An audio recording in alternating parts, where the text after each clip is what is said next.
Well, I went out of focus right when we started. Hey, everybody. Welcome to Golden Shower Sunday stream on it's already April 2nd, 2023.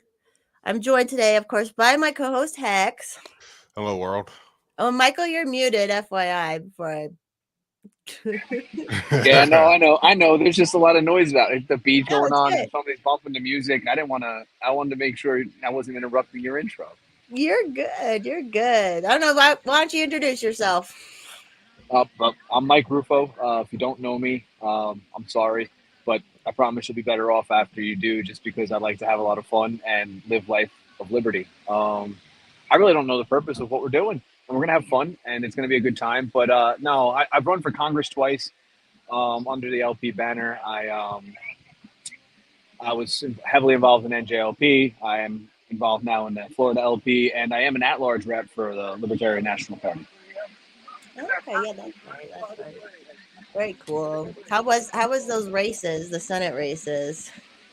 Well, let's see. They were fun to say the least. I definitely had a lot of fun just speaking the truth and having a good time, right? And having a good time doing it. I remember there's one rally we went to, the Second Amendment rally.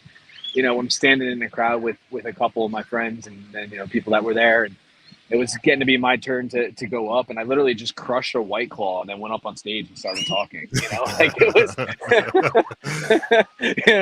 like we just had fun and we did it, and it was a great time. Like it's really freeing to be able to go out and to run for office and just say what you actually believe and not have to worry about the BS of the Republican or the Democrat or whoever the head of the party is. Like just to be yourself and to run.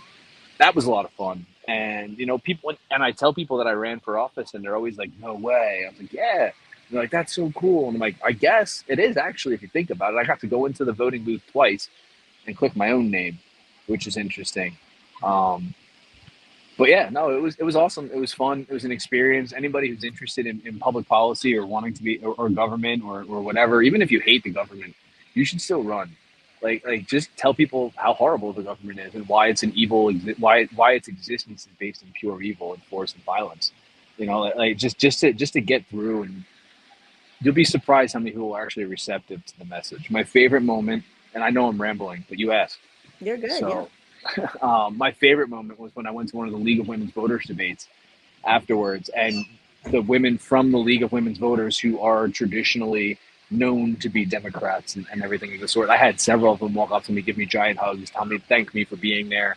And one of them was like, "Oh my God, I'm gonna go look you up. I'm gonna look up this libertarianism. I'm gonna look all that up." And it just even if you only like change the viewpoint of a handful of people while you're doing it, it was worth it because you reach the remnant that way. And that's how you have real, those ripples of change turn into waves and all that cliche stuff is true. So It is true. I've noticed it just a little bit, and just like that you said, like a lot of the GOP ladies love me. They've been following me for like the last 2 years on Twitter, and they still accept me even though I'm like crazy. I think right. it's like I'm the crazy that they wish they could openly be, and I'm like I will be that person. And that's always what it is. You're always the crazy they wish you could be. They'll pull you aside in like a room afterwards. Or they'll pull you aside when no one's just like, "Oh, I wish I could say those things." Like, I want you to know I actually voted for Ron Paul. But we don't talk about that too much. I'm like, why? Why are you afraid to talk about this? Like, this is crazy. But like, it's just weird. Like, I mean, I'm at the point now where I've gone to town council meetings and openly just admit to being an anarchist, and you'd be surprised how many people aren't turned off by it, and they're like, "I'm not gonna lie, what you're saying makes sense." And they're like, I agree with you on a lot of that, and there's always that but though, and it's weird. You're right though. It's interesting and it's fun though. It's fun, right? Like, how fun is it when one of them pulls you to the side and they start whispering to you all the things that they wish they could say themselves? Yeah, like yeah, I'll fucking say it. I remember even getting that. Thanks, Poofy. Even like during COVID and stuff, when I would get messages where people were like, "Thank you for saying that out loud," and it was just like, yeah, fuck yeah, 'cause that's all I Oh could yeah, do. It was like the least I could do. It was all I felt like I could do, and it's all working out. It's good. So you left. You were in New Jersey. You left. Didn't you leave in like yeah, the RV? You just were like, "We're out." yeah. So let's talk about this. This is probably the most interesting point of my life. This is so COVID. And post-COVID is probably the most interesting part of my life and where my true libertarian and anarchist arc really took place.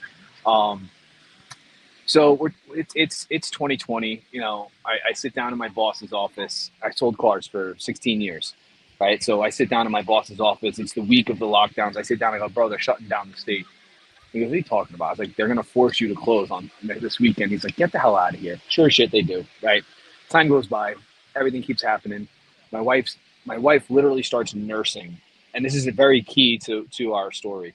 My wife starts nursing the week of the lockdowns, so March 20 or March 16, whatever the hell it was in 2020. Murphy gets his ugly mug with his big horse teeth on TV, and and he tells everybody, you got to stay home. You're not allowed to go out. You can't go to the parks. You can only go out to buy groceries. You can't do this. You can't do that. Anybody doing anything that we're not allowed to do, we're going to arrest you. I'm like, what? That's bullshit. That's not how life works. No. Right? But nonetheless, you know, we're still a little scared, right? Because nobody really knows. Like, I'll admit, I will openly admit, like, at the very beginning, I was like, all right, maybe this is real. Maybe this is something we should be worried about. My wife's a nurse. She's telling me what she's seeing. She was actually a nurse at the hospital where the first New Jersey cases were diagnosed, and with the first family that experienced them, you know, most of them dying and all that stuff. So we're a little freaked out. So my wife goes and she lives with my mother-in-law and my brother-in-law in the next town over, and it's just me and my daughter in the house, and we spend 8 weeks that way. And this is also key because she's a first-time nurse. We spend 8 weeks apart. And it's very stressful, and we're very freaked out. We're very angry. After about 8 weeks, my wife's like, yo, listen, I'm coming home because A, this is depressing, and B, I don't think we need to worry about you getting it. And I was like, all right, cool. I trust you. Let's do it. Come home, please. I want you to come home. I'm tired of not having you home. In the meantime, she picks up one of them gigs through a travel agency doing the COVID testing. Another key part of our story. So she picks up this travel gig with the COVID testing, and she's making some pretty decent money just handing tests to people through a window. Oh wow, that's pretty cool. Meanwhile, I'm still not working, right? Like, I'm kind of low key working. Like, we're not supposed to be selling cars, you know what I mean? But like we're still answering questions and setting up to be able to sell cars when it was legal to sell cars. Like, we were getting ready to do it. Like, people were still calling us. We were still talking to people, doing things on the internet, things we were allowed to do. We just weren't delivering cars, so to speak. So, you know, I was still kind of like trying to work that out, trying to figure out if I wanted to do that still. Decided I'm done. It's been 16 years. I can get out of car sales. I'm out of car sales. I start doing life insurance just because I can do it from home. I can do it remote. Meanwhile, my wife's still working as a nurse, and she's still picking up this side gig where she's doing the testing at the test centers. All of a sudden, one of the houses down the block was up for sale, and I couldn't believe the price that this house went up for. This was just as all the New Yorkers were starting to overwhelm New Jersey, the New Jersey market, right? These people, they put up their house, and one of the people that worked with my wife, it was their daughter. They put up the house, and they sold it for an ungodly amount of money compared to what I bought my house for just 10 years earlier. Cal, thank you, Cal. Well, Great. that is amazing. You have some very lovely friends. We love Cal.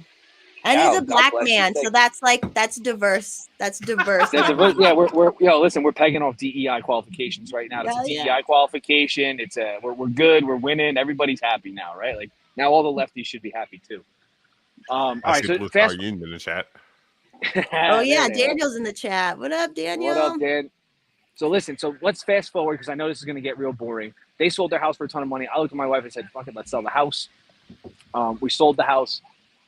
And we're like, all right, but what are we going to do? Because we sold the house in like 3 days, right? The market was on fire. It was absolutely insane. I put the house up. It was sold by the end of the weekend. As a matter of fact, I was able to, the guy gave me some, like, he wanted like some crazy contingency on the price of the house because of the solar, because he didn't believe in solar. And I was like, so I gave him, like, he actually called me and talked to me about it somehow. Like, I agreed to talk to him, like all the agents and everyone. And I told him, I said, listen to me, man. You're about to, with all the money that was just, I gave him the libertarian spiel about money and inflation and energy prices. I was like, you're locked in at a 2% raise every year. You're about to see inflation go through the roof and hit almost double digits. You're going to be very grateful that you're locked in at a 2% increase on the payment on this.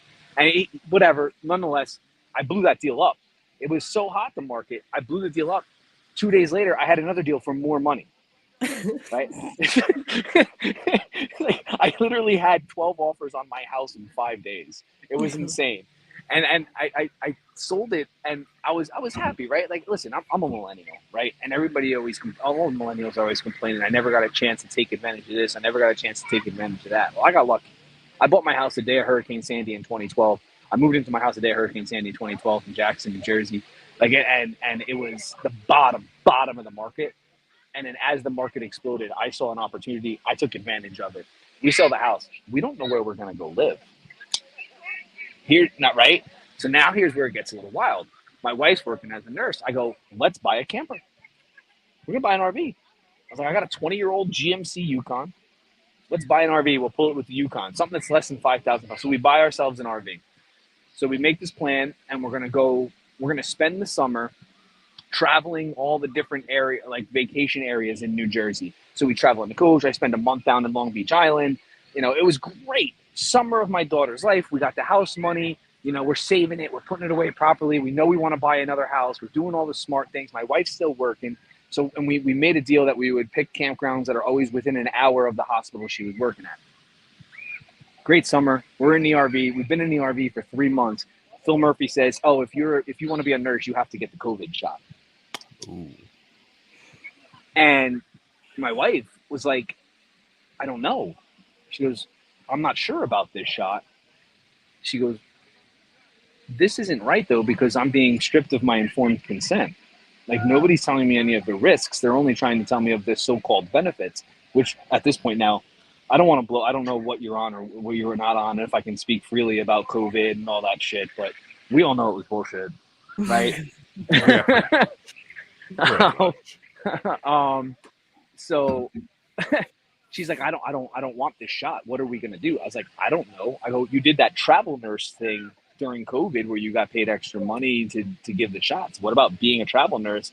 Can't we go to a state where it's not a requirement? And she's like, that's not a bad idea. So within 2 weeks of Phil Murphy making the announcement that nurses had to be vaccinated in New Jersey by a certain date, my wife had put in applications to be a travel nurse, and we accepted a contract in Florida.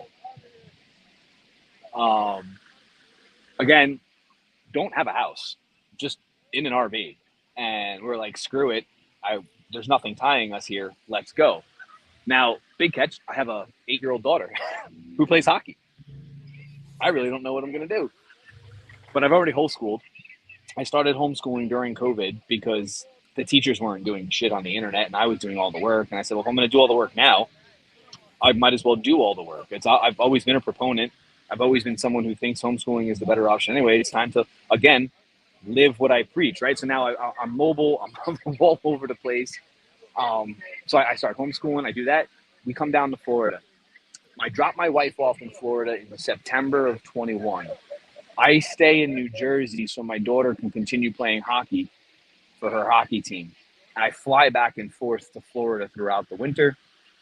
By the end of the hockey season, I moved permanently down to Florida, January of 2022. And I got to tell you, the last year and 2 months of my life have been the least stressful and best year and 2 months of my life, because the weather is always beautiful. I can buy alcohol at a gas station. You can't do that in Jersey. For everybody who's listening and watching, you can't buy alcohol at a gas station in New Jersey. I don't have to pay to go on the beaches. My wife was able to get work at hospitals without having to worry about being forced to take a pharmaceutical intervention that she just wasn't necessarily happy with. I don't have to worry about getting pharmaceutical interventions that I'm not happy with. I don't have to pay income tax anymore. My property tax is like a third of what it was in New Jersey. There's really no reason for me not to be happy down here. You know, you're getting all the sunshine you can get, man. Listen, I got a lot of vitamin D, so COVID really I was doesn't about stand to a say chance. that. I was just about to say that. COVID don't stand a chance. I'm getting all the vitamin D in the world, man. I'm out here all the time. I work remotely, right? And I literally sit outside and like I'm in my lanai, but there's a palm tree like next to my lanai. So I literally sit outside under a palm tree and work all day. right? Like it's there's nothing to be upset about.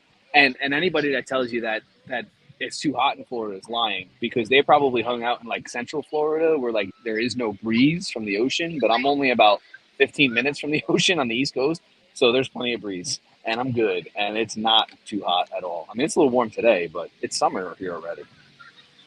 Yeah, it's warm here. Finally, we had a horrible winter out here in Colorado. It was like warm today.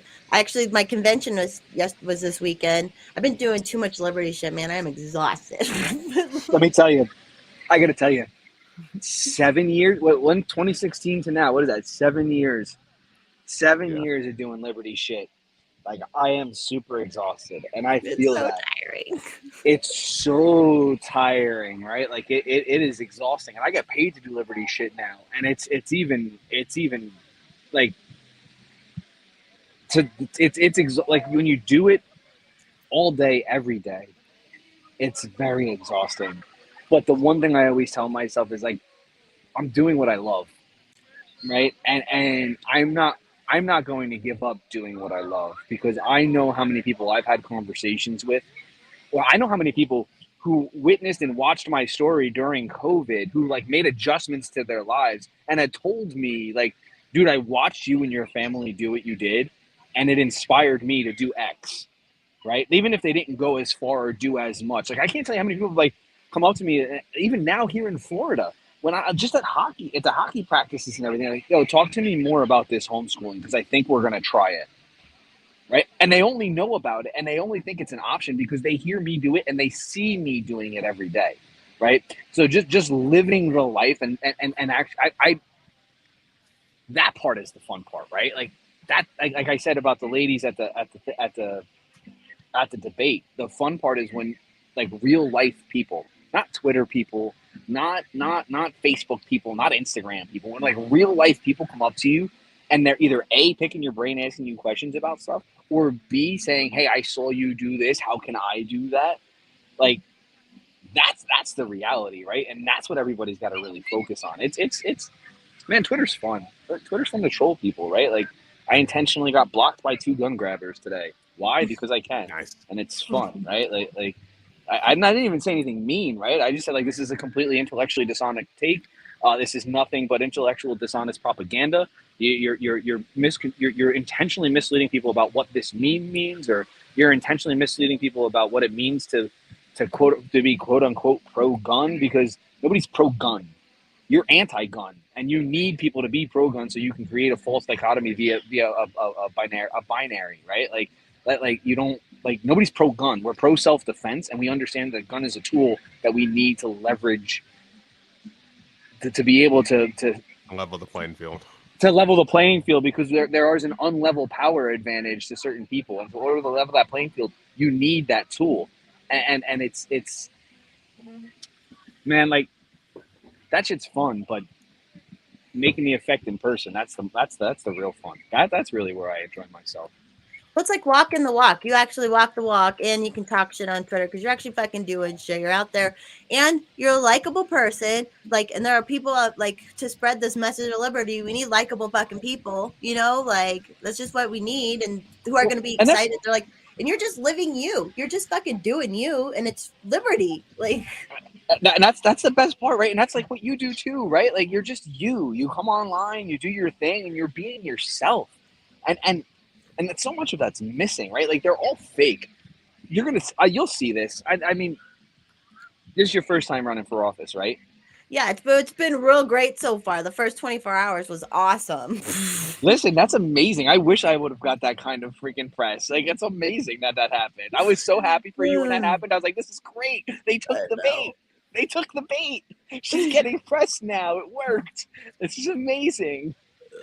But no, but so, like, the one thing you realize really quick, and I think you probably realized it with your experience with this jackass that tried to quote unquote dox you. Like, I don't know if I want to call it doxing, because I think, like, it sort of is, but it sort of isn't. But, like, he threw shit out in the public forum that people who wouldn't have gone and looked for now saw, right? Like, your information is stuff that even if somebody wanted to find it, they still would have had to have gone out of their way to try to find it. This asshole puts it out for the whole world to see, right? Like, and that's fucked up, and that's wrong. And we all know that his bosses told him he had to apologize, right? Like that's real. But what you see and what you recognize is these people are unimpressive, right? They're not these like intelligent authorities that should be like lauded as like undeniably respectable, and that you can't like question them or anything. They're not impressive people. When I was up on stage like doing the debate with the Democrat, he said something along the. It was back in 2018 when net neutrality. Remember, net neutrality was like a big issue. Everyone was like, "Oh, the Yeah, I world's remember gonna that. end. Yep. Oh my Yeah. God, the world's gonna end. The world's gonna end. Net neutrality, right? Like, like it was brutal. And this guy, I said, listen, the only thing that's going to happen is like if I want faster internet, I'm not going to be able to pay for faster internet, and the lady who only opens her emails isn't going to have to worry about paying for the $120 internet. She can buy $60 internet for like low speed data, and everyone's going to be happy. This moron, this is what he said. He goes, "Could you imagine if you had to pay to use better, faster roads?" I was like, "Bro, it's the turnpike." Like you're talking about Route 9 versus the Turnpike in New Jersey. So for everyone that doesn't know, Route 9 is just like a traffic light highway as it goes through New Jersey. The Turnpike is a toll highway where you can drive 75 miles an hour. So like he completely made my argument for me. And I was like, you're just mad the state doesn't control it. So like they're not impressive, and they can't think these things through, and they don't have the bandwidth for it. And that to me is the biggest eye-opening thing you'll get out of running for office. Yeah, and I love everyone, like, bless their heart, but all the like suggestions came out, people want to help and like all that stuff. And then like people are like, they're already trying to tell me, they're like, you need to do this, and like against being me. It's me, they're trying to make me, and I'm like, we're not doing that. We are not No. fucking doing that right now. We are in Listen, this. just be you. Yeah, and I'm in this weird place where all this shit happened. I've been crazy. The only thing bad about me is that there's sexy pictures out there. Like that's the only fucking bad thing about me. So, and it's not even bad, right? I'm gonna Embrace it. own it. It's not gonna be a Yeah, big just deal. own it. There's Yeah. nothing bad. There's nothing No, bad. I'm See, like, that's the thing. okay, Unless my you're hurt, sexy pictures didn't raise your fucking taxes, okay? So, like, just like, right. we're gonna go with it man. and have fun and troll. I'm gonna troll a little bit. I'm gonna be serious, but I'm gonna do a little trolling too. Let's talk about trolling for a second. If Rufo quotes Springsteen in Route 9, I'm blocking. I'm not gonna quote. I ain't quoting Springsteen or Route 9. We ain't talking about no Thunder Road or none of that bullshit here, man. Come on.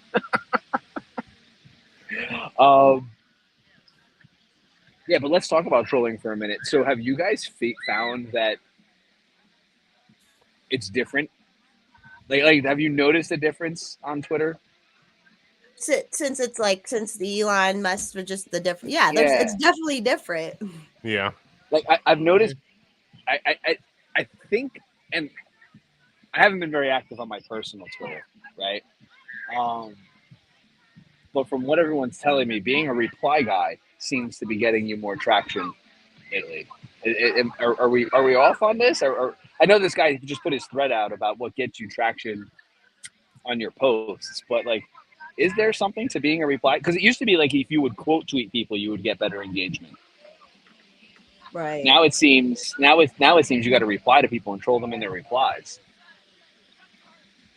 Yeah, I guess I don't really reply to most people because I'm schizo posting my own shit most of the time. So, but I'll check that out. I'll see. I don't know. It's just what people told me, that some people, they signed up on Blue and they're like, "Oh, Blue, when you're on Blue, you gotta reply." I'm like, I don't know. It doesn't seem to make a difference for me. Oh yeah, you're paying for the Blue right now? Yeah, I didn't want to lose they got me with the 2-factor authentication, right? Like I wanted to keep my 2-factor, right? Because like a lot of my work, like some of my work stuff is like if you get my personal stuff, like you might be able to get to my work stuff too. So like I wanted to make sure that my passwords and everything were protected. So they kind of got me with that.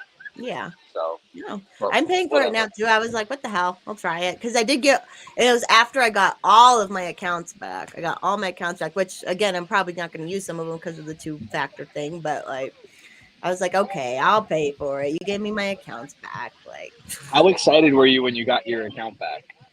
Oh my, the Forest Mommy one, this sounds so dorky, but I cried. I was like crying in my room, like, because I was not expecting it. I had appealed it for fucking over a year. And then I was just like, it was like, it felt there was a bunch of magic shit happening in my life too, where like, there's just a lot of good forward motion. Obviously, I do everything on a whim and things just work out, like putting my That's name how in the I do hat. it. Yeah. And it's like, That's how it's I've like lived my fun. life.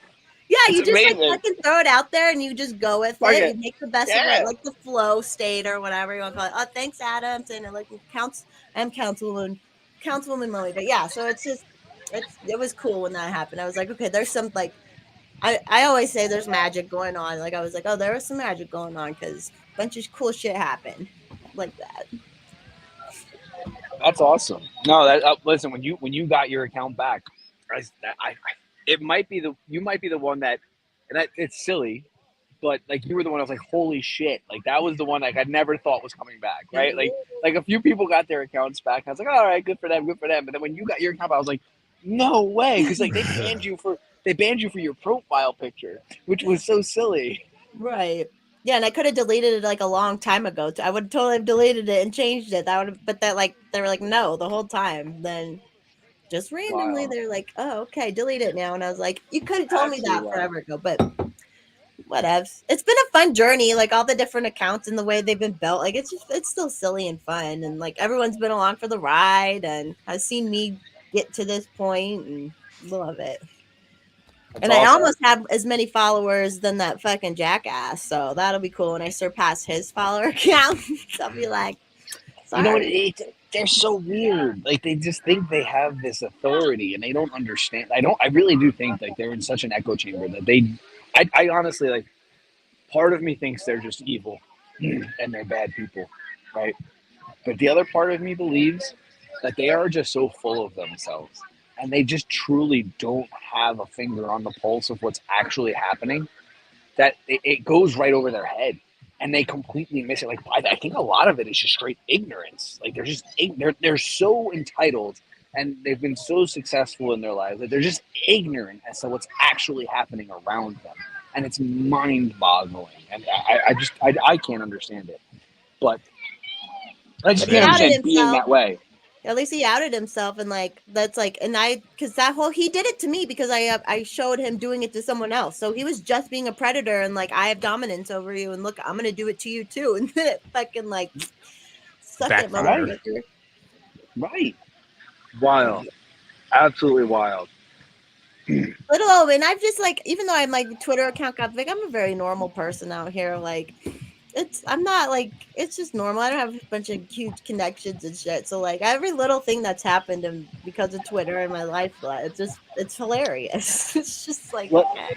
listen, Twitter, for me, I don't have the followers you have, but for me, Twitter during COVID like was really the catalyst for a lot of the connections I've made in my life over the last 3 years. Like it's been, I mean, it was huge. Like I've made some really big connections. I've sat down with some pretty awesome people, and where I am professionally, everything has happened because of Twitter. Like it's so weird. Like you don't have to have 25,000, 30,000, 50,000, 100,000 followers for people to notice you or recognize you, right? I think the people who follow you is more important than how many people follow you, Right. right? Yes. Like who do you get to follow you is way more important than how many you have. And it can have a profound effect if you use it properly. And it's just the beauty of social media. I know everyone's always down on social media, but it is such an amazing tool for networking and getting people together. And I think the example of what we've seen in our community and our group of people and how things have risen up is perfect for everyone. Like, don't ever count yourself out of anything, because any one of us in any day can make a connection right there on that Twitter bird that could change your freaking life. And it's just so awesome. I can't help but be full of positivity, and I'm sorry. Like it's just, I know people want to come on and they want to bitch about how terrible everything is. No, we like it. I He's am really happy. I am so freaking white pilled right now in my life that like everything has happened for a reason. It's happened timely, and it's all happened just because of actions I've taken. And then like that's the biggest takeaway I've taken from the last 3 years is like it's my actions that have created my happiness, right? It's not any like there's plenty of people trying to zap my fucking happiness, from me and take it from me. But the way I'm reacting to those people and the decisions I'm making because of it, that's what's made me the most happy in my life. And that's like that's really where I hope everyone takes away from it. Like, you can live a life of liberty surrounded by Leviathan that are trying to suck your soul. Yes, it's Like, true. you really can do it. Like, you absolutely can do it. And just make sure you arm yourself to protect yourself from those Leviathan. Yeah, and you have to be like aware of the white pill. So obviously, what happened here was white pilling. Although at the convention this weekend, I realized I all of a sudden realized, oh, I have to talk to a lot of people now. I was like, and that's like, Yeah. I'm not a huge like I am, but I am not like I like pick my social amount, but I'm like I'm gonna have to go over my limits and like do things, Yes. and make eye Yeah. contact, and all that. So it's like, okay, maybe I'm not as white That pill now. That's gonna be hard, but that's like the hardest part, right? Like, I'm a salesman by trade. I like to talk to people. I enjoy having conversations with people. I clearly like to talk a lot, as everyone has found out just now. But there is like that, I have to talk to people now, right? Like, there's like that. I'm like an introverted extrovert. I don't know how to yeah. explain it, right? Like I want to go live in the mountains and be alone for the rest of my life. But at the same token, like, I'm always being, there's that to it too, and that I get, because that's, man, I gotta talk to people. But when you do, it's very, it makes you happy. Yeah, and like people have always liked, I have felt easy talking to me, so it'll be a good chance for me to, and I won't have much to say because I'm just not a huge talker anyway. So like they can just talk to me and they'll feel good about themselves because they want to talk to somebody about something. So well, I'll use it to my advantage. But yeah, it was just funny. I realized that this weekend, like, oh yes, like there's a different level now of like because luckily, not that I'm famous or anything, but everyone knew Forest Mommy Wazzo was getting involved already, and like now it's just like I'm sorry guys, I think they're all sick of me out here, to be honest. So they love me, but I'm like I'm sure they're sick of hearing about me, but cracked me up. Oh yeah, and it was. So Oh, go ahead.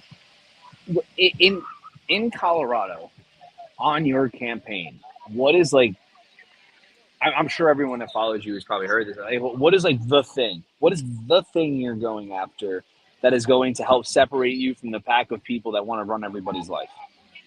I just want to make the message clear that this local government is our biggest enemy. Like that's our biggest. Like I want to spread that message out that like stop the culture war, stop the next door fighting or bullshit. Like just get that message out that this is who we have to worry about. Like this is who we need to fucking be worrying about and watching. It's our closest thing. It's our last chance to like have some sort of like I don't know, not revolution, but just get people to realize that the government is a fucking enemy. The government is a fucking enemy. And the reason the people on the left are scared of the right because they're scared of the right controlling the government and vice versa. They're scared. Like I want people to realize that it's not, how we are, where it's about the libertarian authoritarian thing. Like that's where we need to Right. get off. But obviously, I'm going to do other stuff.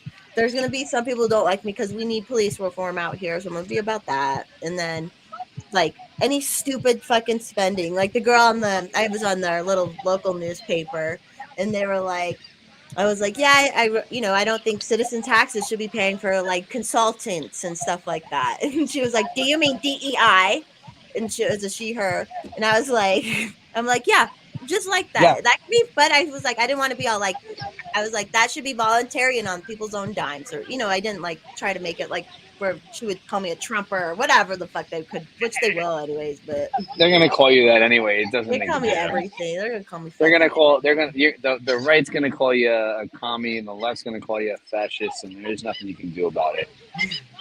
They're Yeah. gonna call you a white supremacist. It's almost like the last 3 years were kind of preparing me for it too, because I had friends literally like also start calling me Nazi outright because I was like, hey, maybe we should question what's going on. I don't know, like that made me a fucking Nazi, So I don't know.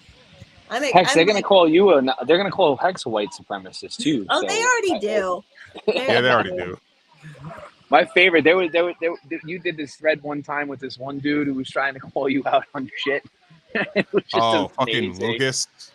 I think so. I just remember you going. It was like it was just like a big issue, and you kind of went off, and like I was like, that's amazing. I love it. I just love when their narrative breaks down. I love when their narrative breaks down. It's absolutely phenomenal. Can we talk about guns? Yeah. I don't really necessarily have anything that I want to talk about, but I know there's a lot of shit going on in Colorado, right? So like they got a lot of things they're trying to do. They're trying to do the age restrictions. They're trying to do more enhancements on the red flag laws. They're trying to do they're trying to do a flat out assault weapon ban. So a little birdie told me that they had the assault weapon ban in Colorado, but it wasn't like a pure ban. So you didn't have to turn your guns in. At first, it was supposed to be that, but then they amended it because they couldn't get anybody to play ball, and your governor was like, "Oh, I'm not going to sign it. I don't want to talk about it because he's weird." Your governor's a very weird one because sometimes he's cool and other times he's like a complete He's never cool. Don't listen to the lies. He is never cool. Like from the outside, so like he's like very wishy-washy, right? But I'll take your word for it that he's never cool. But in this instance, he was like, it's probably not the right time, or he just wasn't willing to sign, like admit that he would sign it or say anything. And it was scheduled for a hearing recently, and they pulled it. And a birdie says, "Oh, they're going to make it an outright ban again. You're going to have to turn them in." And I'm like, what? Like, that's not going to pass because of the whole Nashville thing. Like if that's not going to pass, like, is that anything like, is there anybody in your area? Like, I don't know where you are in Colorado. Colorado's a massive state.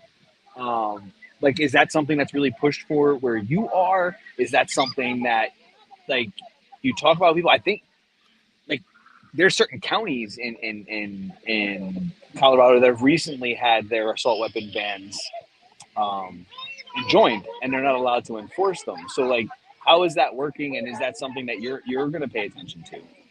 Yeah, I'll definitely pay attention to it. But there are a couple counties that are like they'll refuse to do red flag laws and stuff. So I wonder if they're doing that. That's what that is too. But yeah, the funny thing about the governor and these stuff, if they do get passed, so this is what we think he's going to do because he's trying to put this libertarian hat on, and he's not. We think he's going, even if all of these go through, that he will veto them because he wants to get the conservative and libertarian, or like the not paying attention libertarian votes. So that's what we think might happen, but we can't depend on that, obviously. So we have, people have been fighting it. We have Rocky Mountain gun owners here, and they did something funny this last week too. It was on the schedule, and things get bumped because it takes longer. Yeah, that was the assault weapon ban. Yeah, and it got bumped from the yeah, they postponed it procedure or whatever. Yeah, they postponed it from the hearing, and then the word is they're going to make it a flat out ban again.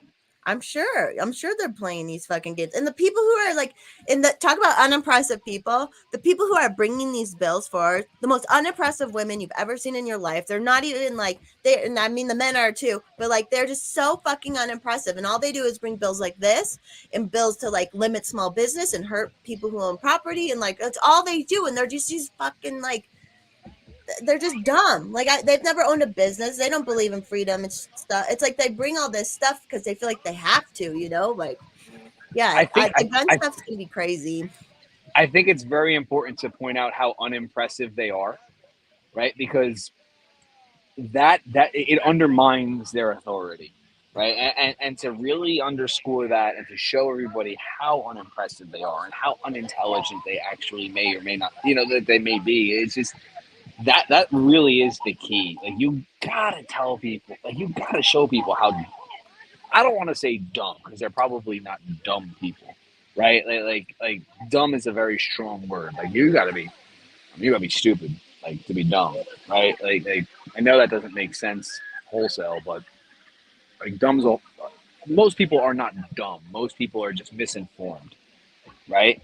And I think it's very important to point out how unimpressive they are, and it's something that a lot of people from the conservative camp are just not willing to do. They're not willing to point out how unimpressive their opponents are, and they're not willing to go there. And I think it's great that you point that out, because that's the most important part, is that this is unimpressive because you're not really saying anything.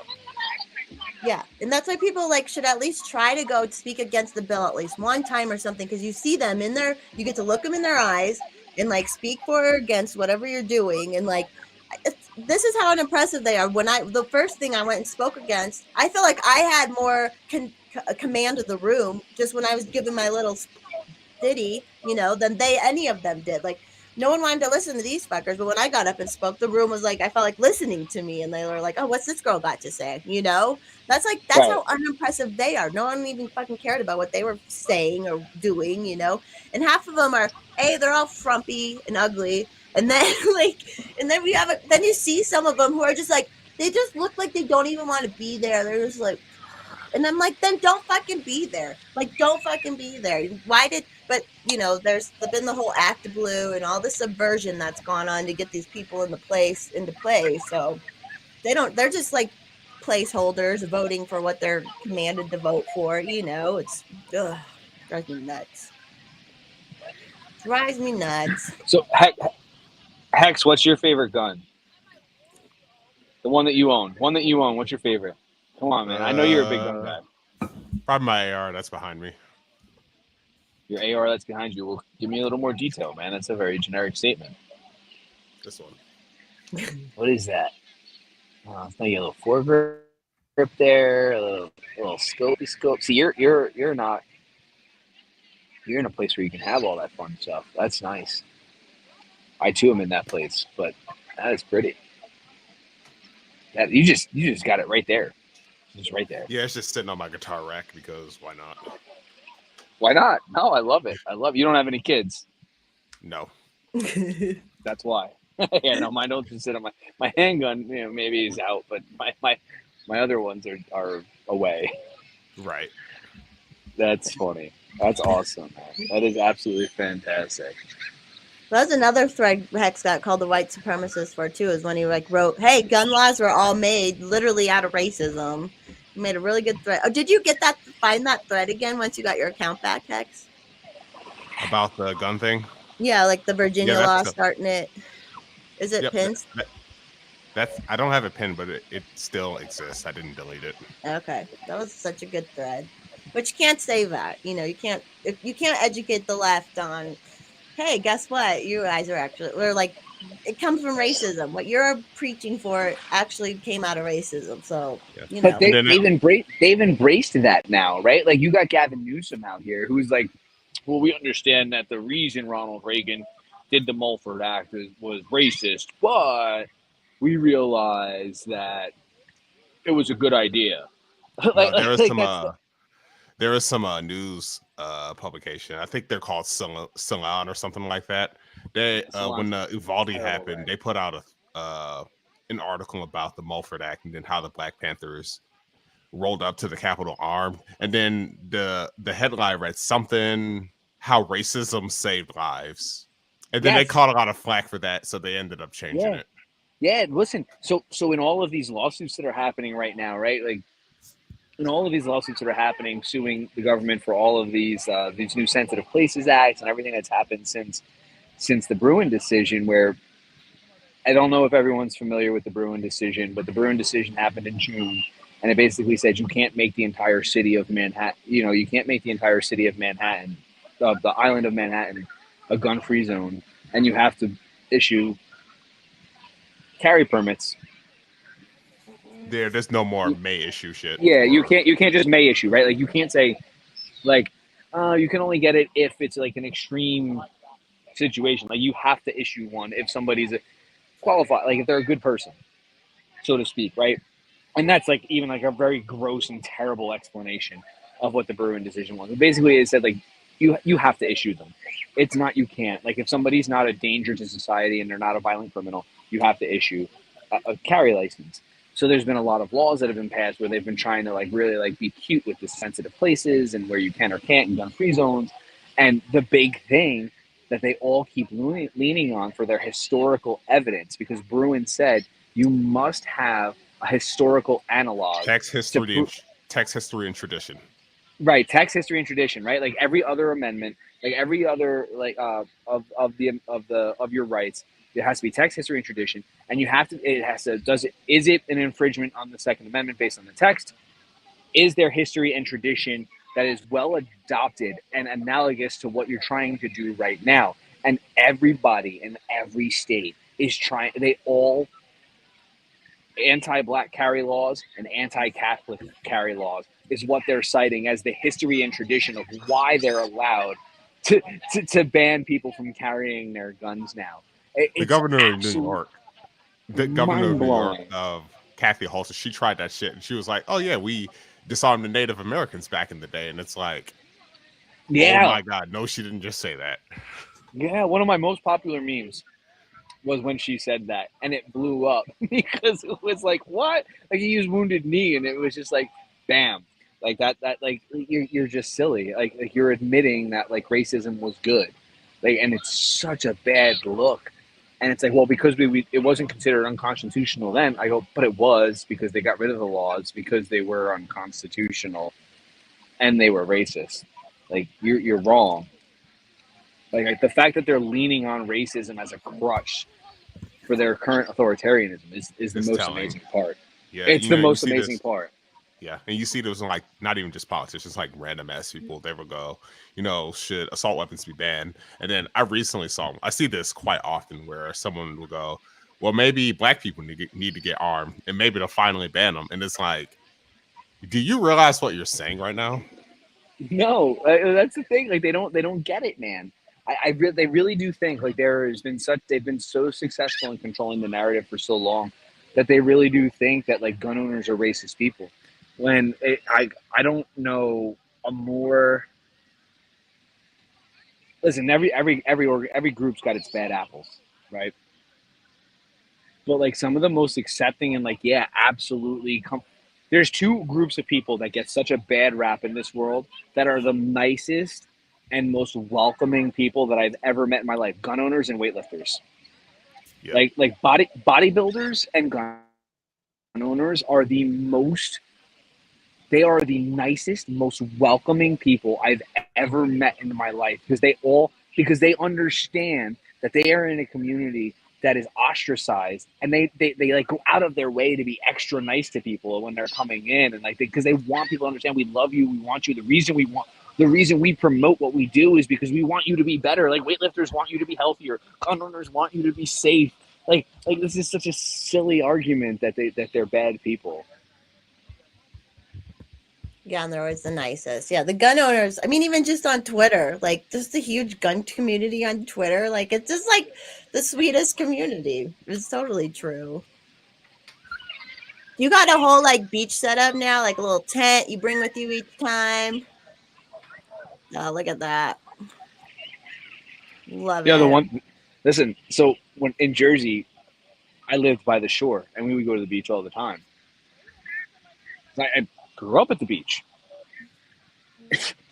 I've seen more thongs in Florida than I've probably seen in my entire life in person, being in New Jersey. It's absolutely amazing how different the culture is down here. Like, it literally is like a freer culture. People don't even feel the need to cover up down here. It's amazing. Beach living. It is nice. Beaches aren't. I lived like near Virginia Beach, on the greatest beach, but it was in the summer. And that is fun when you can just go like all the time. Yeah. And it's the season. It's basically year round where you're at, right? I'm sure there's like a cold month.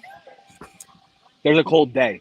There's a cold day. I'm far enough south in Florida where we get a cold day. Okay. Over here. So I'm in Clearwater right now. All right.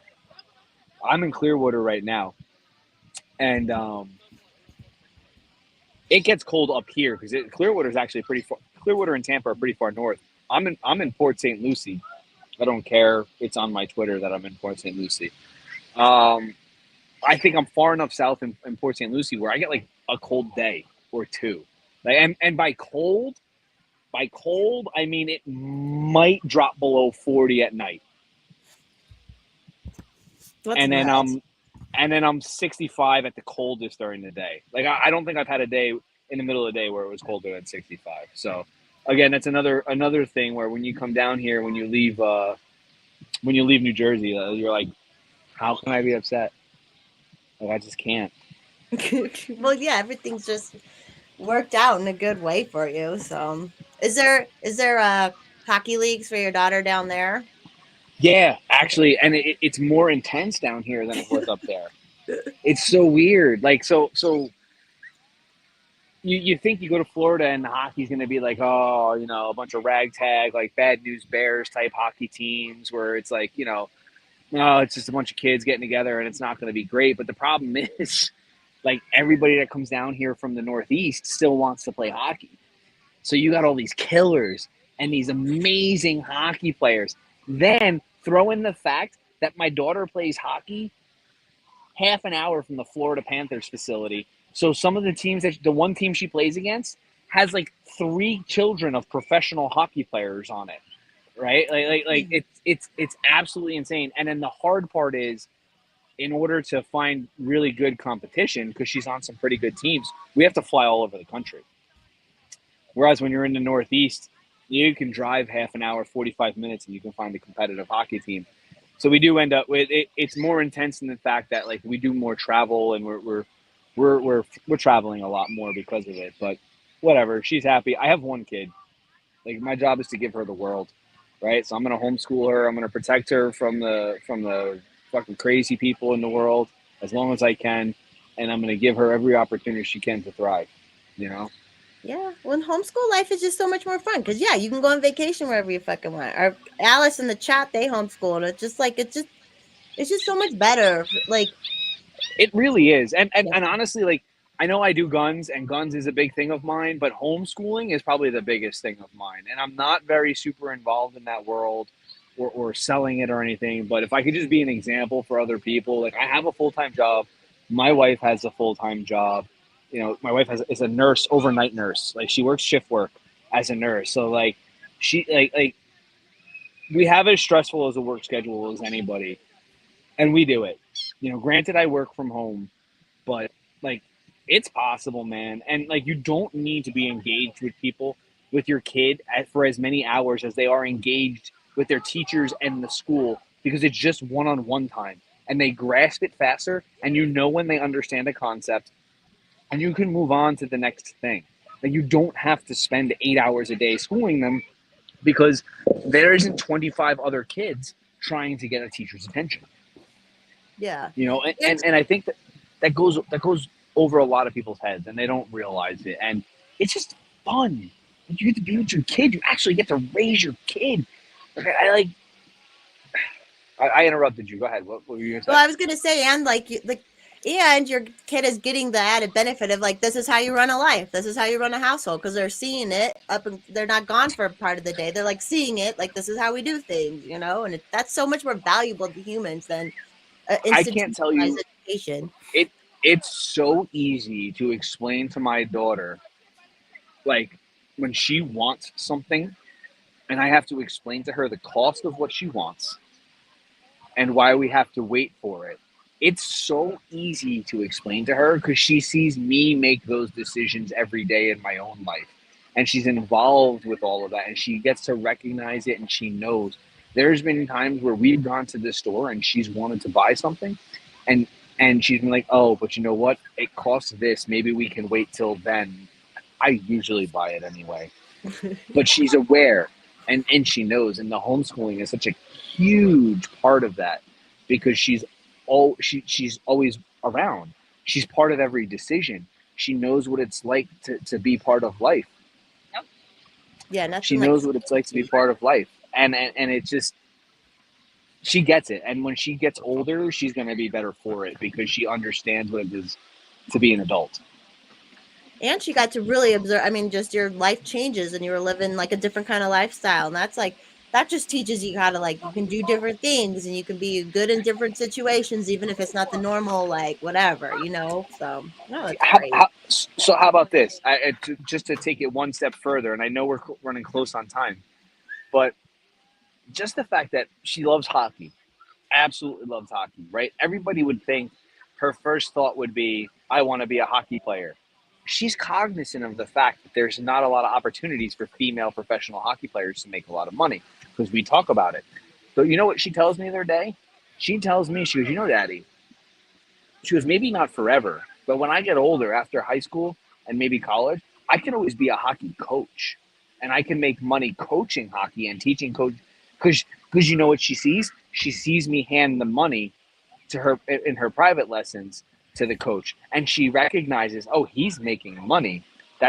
but like this is stuff that like kids outside of homeschooling they don't necessarily get and see, right? Like they don't have these conversations. Like we'll have a conversation at 3:00 in the afternoon about how we're going to do X, Y, and Z, and she's retaining that information and she's applying it to what she thinks she's going to do in her future life.